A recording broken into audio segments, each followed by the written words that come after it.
আসসালামু আলাইকুম রহমতুল্লাহি বারাকাতু। প্রিয় ভাই ও বোনেরা, আজ আমি আপনাদের সামনে একটি গুরুত্বপূর্ণ ঘটনা তুলে ধরতে চাই, যা আমাদের জন্য বড় শিক্ষা বহন করে।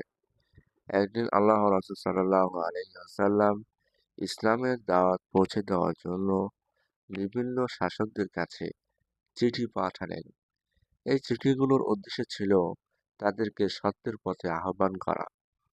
তেমনই একটি চিঠি তিনি পাঠালেন বাহরাইনের গভর্নরের কাছে।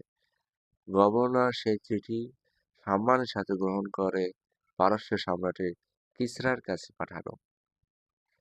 কিন্তু দুঃখজনক বিষয় হলো, কিসরা সেই চিঠি পড়ার পর সম্মান তো দূরের কথা, তা ছিঁড়ে টুকরো টুকরো করে ফেলল। ভাই ও বোনেরা, একটু চিন্তা করে দেখুন, এটা শুধু একটি চিঠি ছিল না, এটা ছিল আল্লাহ রাসূলের পক্ষ থেকে একটি দাওয়াত, একটি সত্যের আহ্বান। এই খবর যখন রাসূল সাল্লাল্লাহু আলাইহি ওয়াসাল্লাম এর কাছে পৌঁছালো, তখন তিনি কষ্ট পেলেন এবং দোয়া করলেন, যেমন তারা এই চিঠিকে টুকরো টুকরো করেছে, আল্লাহ তাদেরকেও তেমনই ধ্বংস করে দিন। এখানে রাসূল সাল্লাল্লাহু আলাইহি ওয়াসাল্লামের সম্মান করা ঈমানের অংশ। যিনি রাসূলকে সম্মান করে, সে আসলে নিজের ঈমানকে শক্ত করে।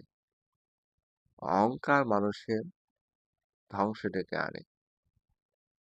কিসরা ছিল বড় সম্রাট, কিন্তু তার অহংকার তাকে সত্য গ্রহণ করতে দিল না। আল্লাহর দাওয়াতকে অবহেলা করা বিপজ্জনক।